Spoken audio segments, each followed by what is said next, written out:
बिस्मिल्लाहिर्रहमानिर्रहीम। अस्सलाम वालेकुम viewers, welcome to my channel. कैसे हैं आप सब। आज की वीडियो में मैंने आप लोगों की रिक्वेस्ट पे टेंथ क्लास का उर्दू का जो है पेपर कम्प्लीटली सॉल्व किया है, जो कि एग्जैक्ट और परफेक्ट प्रेजेंटेशन के साथ और लेंथ के साथ है। आप लोगों की टाइम को देखते हुए और आप लोगों के मार्क्स को देखते हुए उसकी लेंथ जो है वो मैंने रखी है। तो अगर आप लोग इसके अकॉर्डिंगली पेपर करेंगे, इंशाल्लाह आपका paper with in time complete होगा, विद गुड प्रेजेंटेशन कंप्लीट होगा, इंशाल्लाह आप लोगों के फुल मार्क्स आएंगे। तो टाइमिंग डिवीजन मैं आप लोगों से पहले डिस्कस कर चुकी हूँ और आप लोग इस मेरे चैनल पे विजिट करके ये लेटेस्ट जो है वीडियोस उसमें देख सकते हैं। मैंने ये अपलोड की हुई है कि आप लोगों ने क्या लेंथ रखनी है, क्या टाइम रखना है और जो है मार्क्स के अकॉर्डिंगली हर क्वेश्चन का और कौन सा क्वेश्चन पहले कंप्लीट करना है। अब चलते हैं प्रेजेंटेशन की तरफ जल्दी से। सबसे पहले इशाइया तर्ज की हेडिंग देनी है, हिस्सा अव्वल इशार की तशरीह। हेडिंग्स देना मैंने आप लोगों को अलग वीडियो में सिखा दिया। जस्ट हेडिंग्स ये जो मार्कर से लिखा होता है वो मैंने आप लोगों को सारा सिखा दिया। अब जस्ट मैंने आप लेंथ शो करने के लिए जो है वो पेन से फिल किया हुआ पेपर, ठीक है। तो आप वो लोग वो भी वीडियो देख सकते हैं अगर आप लोग जस्ट हेडिंग्स देखना चाहते हैं कि हेडिंग लिखनी कैसे है। तो मैंने इसके लिए 605 और 604 कट मार्कर यूज़ किया। 605 कट मार्कर जो है ये जो बोल्ड हेडिंग्स के लिए और 604 मार्कर ये जो सब हेडिंग्स होती हैं उसके लिए यूज़ किया और सिंपल इंक पेन से ये मैंने फिल किया पेपर। और margin lines, double margin lines के लिए मैंने 605 कट मार्कर यूज़ किया, जिसको मैंने ऐसे कट किया हुआ है ब्लेड से। और मार्जिन लाइंस और हेडिंग्स और अंडरलाइन मैंने पेपर के एंड में किया है। 5 मिनट्स मैं हमेशा रखती हूँ पेपर के एंड में, ताकि जो है मैं मार्जिन लाइंस और अंडरलाइन कर सकूँ पेज को। तो साथ साथ करेंगे तो टाइम वेस्ट होगा और हमारा पेपर जो है विद इन टाइम कंप्लीट नहीं हो पाएगा। ठीक है जनाब, सबसे पहले इशाइया तर्ज हिस्सा अव्वल की हेडिंग देनी है, इशार की तशरीह की हेडिंग देनी है। सवाल नंबर 2 की हेडिंग देनी है हिस्सा नज़म और हिस्सा गज़ल है। सवाल नंबर 2 इशार की तशरीह में हिस्सा नज़म की हेडिंग दे दी। अब ये देखें, आप लोग नंबरिंग देना चाहते हैं तो दे सकते हैं, नहीं तो स्किप कर सकते हैं। आप लोग जस्ट जो भी शेर की तशरीह कर रहे हैं वो आप लोगों ने उसके 3-4 वर्ड्स लिख के डॉटेड लाइन लगा देनी है कि एग्जामिनर को पता लग जाए कि जनाब आप इस शेर की तशरीह कर रहे हैं। तशरीह लिख के आप लोगों ने एक 6 to 7 लाइन्स का एक पैराग्राफ बना के उसकी एक्सप्लेनेशन कर देनी है। इससे ज़्यादा लेंथ लेके चलेंगे तो प्रॉब्लम हो जाएगी, फिर आप लोगों के बाकी जो क्वेश्चन है उसमें लेंथ जो है वो डिस्टर्ब होगी। तो 2 मार्क्स है और क्वेश्चन में पेपर में भी यही डिमांड है कि मुख्तसर तशरीह करें, ठीक है। तो उसकी तशरीह इतनी इनफ है, साथ कोई शेयर कोट कर ले तो बेस्ट है, ठीक है। इस तरह ये नेक्स्ट पार्ट मैंने किया। तो मैंने अगर आप लोग ये नंबरिंग नहीं दे रहे, एक लाइन स्किप कर दें और ये इस तरह शेयर लिख दें और तशरीह की बड़ी सी हेडिंग बना दें, जिससे पता लग जाए एग्जामिनर को नेक्स्ट शेयर स्टार्ट हो गया, ठीक है। और इसमें भी मैंने इसी तरह एक्सप्लेनेशन दी है, ठीक है। अब ये देखें इसमें मैंने एक शेर भी ऐड कर दिया है इसकी तशरीह में, तो ये प्लस पॉइंट हो गया आप लोगों के लिए, ठीक है। अगर आप लोगों को आता है रेफरेंस शेर तो आप लोग जरूर ऐड करें। फिर ये नेक्स्ट शेर स्टार्ट हो गया, उसकी मैंने तशरीह की और इसके बाद हिस्सा गज़ल के लिए मैंने एंडिंग लाइन लगा दी। एंडिंग लाइन भी मैंने आपकी, अगर आप लोगों को भूल जाता तो आप लोग साथ एंडिंग लाइन लगा दें, अगर याद रहे तो फिर आप लोग जो है बस एक लाइन स्किप कर दें और जब आप लोग हेडिंग्स और मार्जिन लाइन लगा रहे हो तो फिर आप लोग एंडिंग लाइन साथ ही लगा दें। मैं सारा कुछ जो है वो एंड में ही करती हूँ। इसके बाद मैं लाइन स्किप कर दी, हिस्सा गज़ल की हेडिंग दी और जो भी आप लोग जो है कुछ शेयर अटैम्प्ट कर रहे हैं उसकी नंबरिंग दे दी और साथ जो है वो आप लोग शेयर लिख दिया, तो शेयर की हेडिंग देगी, साथ उसकी एक्सप्लेनेशन कर दी। इसमें भी मैंने शेयर ऐड कर दिया, मुझे इससे रिलेटिव शेयर आता था, मैंने शेयर कोट कर दिया। उसके बाद लाइन स्किप की, नेक्स्ट पार्ट और अगला शेयर ऐड किया और उसकी तशरीह, और इसमें भी मैंने एक शेयर ऐड कर दिया। 6 to 7 लाइन्स का एक पैसेज लिखते तशरीह के लिए, एंडिंग लाइन लगा दी। इसके बाद हिस्सा 2 हमारा स्टार्ट हो गया। हिस्सा 2 है क्वेश्चन नंबर आप लोग इसके दे दें, सवाल नंबर 3 है ये, या हाँ जी सवाल नंबर 3 है। तो उसमें नसर पारों की तशरीह है। नसर पारों की तशरीह की हेडिंग दे दी और एक लाइन स्किप कर दें ताकि जब अंडरलाइन करें तो मिक्सअप ना हो। अलिफ पार्ट उसकी हेडिंग दे दी कि आप लोग अलिफ की कर रहे हैं, इसमें नसर पाड़े लिखने की ज़रूरत नहीं है, जस्ट अलिफ और बे का लिख के आप लोग बता दें ये पहले जो है नसर पाड़े की तशरीह। हवाला मतन की हेडिंग दे दी, सबक का नाम, सबक का उन्वान, मुसन्निफ का नाम, ठीक है। ये बार बार आपने साथ साथ पेन नहीं खोलना, आप पहले मार्कर सारा यूज़ कर लें, उसके बाद जब आप इंक पेन पकड़े तब एक बार ही जो है वो आप लोग लिख लें। नेक्स्ट जो है ख़त कशीदा अल्फाज के मायने की हेडिंग देंगे, अल्फाज और मायने लिखेंगे। ये भी जो है मैंने एंड पे लगाई है लाइनें। तो आप लोग इस तरह जो है वो उसी वक्त फटाफट कर लें और उसमें अल्फाज बानी लिख के उसकी कर लें, बाइनी लिख लें। तशरीह की मेल हेडिंग दे। अब इसकी तशरीह भी 2 पैसेजेस के लिए एनफ है। अब आप लोगों को पता है 5 मार्क्स का नसर पड़ा है, उसमें जो है वो 1 मार्क इसका 1 मार्क इसका 3 या 2 मार्क्स की ये तशरीह है, तो उसके लिए जो है आप लोग 2 पैसेजेस की तशरीह कर लें। अब अगर आपकी राइटिंग और स्पीड पर डिपेंड करता है, अगर आपको लगता है कि आप लोग जो है वो 20 मिनट में ये नसर पाड़ों की तशरीह दोनों की कर सकते हैं, तो आप लोग उसकी एक्सप्लेनेशन और लेके जा सकते हैं। Choice is yours.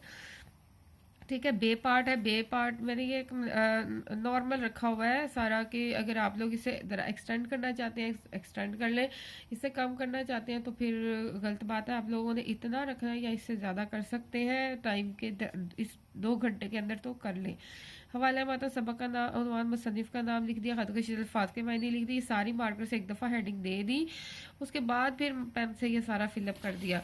ठीक है, उसके बाद यहाँ पे देखें तशरीह की मेल हेडिंग, 2 पैसेजेस में इसकी तशरीह कर दी, नसर पड़ेगी। ठीक है, अच्छा सवाल नंबर 4 आ गया। नेक्स्ट एंडिंग लाइन मैंने एंड पे लगाई है, जस्ट एक लाइन स्किप की, उसके बाद सवाल नंबर 4 की हेडिंग दी और मुख्तसर सवाल के जवाबात की हेडिंग दे दें या मुख्तसर जवाबात की हेडिंग दे दें और एक लाइन स्किप कर दी। उसके बाद आपने जो भी पार्ट अटैम्प्ट करना है उसकी नंबरिंग दी और उसका आंसर लिखा। सवाल बिल्कुल भी नहीं लिखते एग्जाम से, बहुत डल बच्चे होते हैं जो क्वेश्चन लिखते हैं पेपर में, क्वेश्चन नहीं लिखते, जस्ट नंबरिंग दे के आंसर लिखते हैं। ठीक है, आंसर दिया, जो भी इसका आंसर बनता है 3 to 4 लाइन्स तक आप लोगों ने आंसर कोड कर देना है।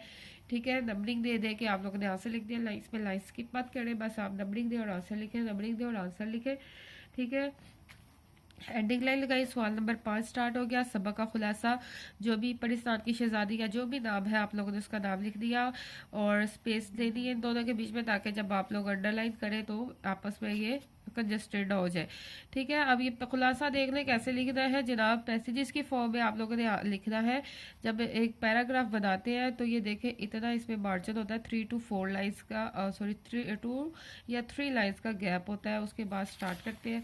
अब ये देखें यहाँ तो खुलासा लिखा है पैसेजेस बना के, कोई 5 लाइन्स का, कोई 6 लाइन्स का, कोई 7 लाइन्स का, इस फॉर्म में इस तरह जो है वो खुलासा लिखते हैं। ठीक है, ये देखें अब ये खुलासा थोड़ा लेंथी था, इसकी अगर आप लोगों के पास टाइम है खुलासे के लिए 15 मिनट का, क्योंकि 5 नंबर है इसके, 15 मिनट इसके लिए इनफ है, 1.5 पेज या 2 पेजेस का। अब आप लोग 15 मिनट में जितनी इसकी लेंथ लेके जा सकते हैं आप लोग उतनी लेके जाए और उसको कंप्लीट करें। ठीक है, ये आप लोगों पर डिपेंड करता है। टाइम मैंने आप लोगों को बता दिया, क्योंकि टाइम देखें 2 घंटे है, 10 मिनट है, तो उसमें आप लोगों को टाइम भी देखना पड़ेगा, सिर्फ लेंथ ही नहीं देखनी। ठीक है, सवाल नंबर 6 आ जाएगा। तफहीम इबारत और इशार की हेडिंग आ जाएगी। ठीक है, अब इबारत ये अब आप लोगों के पास ऑप्शन है, मैंने इसके लिए आप लोगों को दिए हुए 20 मिनट्स। आप इबारत आप इस तरह लिखना चाहते हैं प्रेजेंटेशन के लिए लिख लें, नहीं तो आप स्किप कर दें, आप लोग डायरेक्ट जवाबात की हेडिंग दें और जवाबात लिखें। अब इबारत कैसे लिख रही है, जो इबारत दी हुई है उसके पहले 4 वर्ड्स, उसके एंडिंग 4 वर्ड्स और एक लाइन स्किप करके और सारी डॉटेड लाइन लगा ली। देखिए जैसे नज़र आ रहा है आप लोगों को, सेंटर में लिखना है। इसके बाद नंबरिंग दे, क्वेश्चन बिल्कुल भी नहीं लिख रहे, नंबरिंग दी, फर्स्ट पार्ट उसका आंसर, जवाब की एक बार ही हेडिंग दे चुके हैं तो फर्स्ट पार्ट और जवाब लिख ले, सेकंड पार्ट उसका जवाब लिख ले। ठीक है, अगर आप जवाब की हेडिंग देना चाहते हैं ऑप्शनल है, आप लोगों के लिए लिख ले। अच्छा, अब इसमें है मौजू उन्वान, अगर क्वेश्चन होता है उन्वान लिखे इसका एंड पे, तो आप लोग इस तरह हेडिंग दे मौजू उन्वान और एक या दो वर्ड सजेस्ट कर दे या करके कि जनाब ये भी हो सकता है और ये भी हो सकता है। ठीक है, 2 नंबर है क्वेश्चन के, तो आप 2 वर्ड सजेस्ट कर दे तो बेस्ट है, ताकि अगर आप लोगों का कोई भी इसमें ज़्यादा करीब हो जाए इबारत के तो आप लोगों को मार्क्स फुल मिल जाए। इसके बाद जो है आ जाता है मजबूत वैसी, जो है आप लोग को हर बार बता देती हूँ। मजबूत वैसी टॉपिक भी ये मोस्ट इंपॉर्टेंट है, डॉक्टर इलामा मोहम्मद इकबाल का। ठीक है, तो जब सवाल नंबर ये है आप लोगों का 6 की हेडिंग दे, मजबूत वैसी की हेडिंग दे, डॉक्टर इलामा मोहम्मद इकबाल या जो भी आप लोगों का ऐसे है उसकी हेडिंग दे। ठीक है, लाइन्स बीच में 1-2 छोड़ दे ताकि हेडिंग्स को जब अंडरलाइन करे तो ज़्यादा कंजस्टेड ना हो जाए। ऐसे स्टार्ट करने से पहले अगर आप लोग एक शेयर कोड करें तो प्लस पॉइंट हो जाएगा, एग्जामिनर पे एक अच्छा इंप्रेशन पड़ जाएगा, तो वो थ्रू आउट आप लोगों का ऐसे अच्छा लेके चलेगा। ठीक है, अब इसमें जो इम्पोर्टेंट और हाईलाइट्स जो है करने वाली चीज़ें उसको मार्कर से लिख ले। ठीक है, जैसे उसकी इकबाल की डेट ऑफ बर्थ है। ठीक है, इस तरह उनके उस्ताद का नाम या जो भी इम्पोर्टेंट पॉइंट्स है उसको आप साथ हाईलाइट कर दें, उनकी तारीख जो है स्टडी की तारीख। फिर आप लोग जो है साथ साथ एक एक मैसेज लिखे, एक एक शेयर कोड करें। इलावा बाल के टॉपिक पे तो बेइंतहा शेयर होते हैं। आप लोग एक शेयर लिखे, उसी से रिलेटिव उसकी पैराग्राफ लिख दें, उसी की आप एक्सप्लेनेशन कर दें खुद ही के हवाले से, ठीक है। इसी तरह ये देखें, इस तरीके से आप लोग शेयर कोड करते जाएं। इस तरह ये देखें, अगर आप लोग ये बुलेट लगाना चाहते हैं लगाए, नहीं तो आप लोग स्किप कर दें, जस्ट डायरेक्ट एक शेयर लिख दें।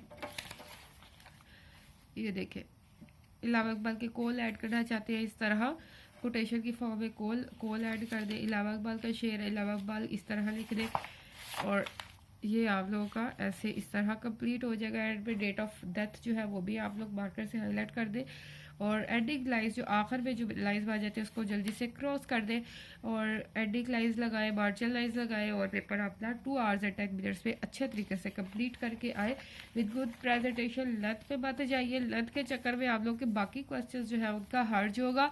जो मैंने आप लोग को लेंथ बताई है ये स्टैंडर्ड लेंथ है मार्क्स के अकॉर्डिंग, इसको फॉलो करेंगे इंशाल्लाह आपका पेपर विद टाइम कंप्लीट होगा। बल्कि अगर आप लोग की स्पीड अच्छी है तो आप लोग इसको इम्प्रूव करना चाहते हैं तो आप लोग 4 लाइन्स के 2 पैसेज करके तशरीह कर सकते हैं नज़म गज़ल की। लेकिन ये ध्यान रखिए कि आप लोग नज़म गज़ल की तशरीह 20 मिनट के अंदर अंदर कंप्लीट करें। अगर इससे ज़्यादा टाइम ले जाएंगे तो फिर बाकी क्वेश्चन में आके हर्ज होगा, क्योंकि सबसे ज़्यादा टाइम जो है मजमून नवीसी को देना पड़ेगा आप लोगों को, क्योंकि उसके 15 नंबर है। बाकी सबसे मुकाबला करें तो सिर्फ मजमून नवीसी के नंबर ज़्यादा है, तो आप लोगों ने उसको टाइम देना है 35 या 40 मिनट्स का। उसमें जितना आप लोग लेंथ लेके जा सकते हैं लिखे। और अपना ख्याल रखें, वीडियो को लाइक और शेयर करें, चैनल को सब्सक्राइब करना मत भूलें, बेल आइकन को क्लिक करें ताकि आपको नोटिफिकेशन मिल जाए। अपने दोस्तों के साथ शेयर करें ताकि उनका भी फ़ायदा हो। अपना ख्याल रखें, अल्लाह हाफिज़।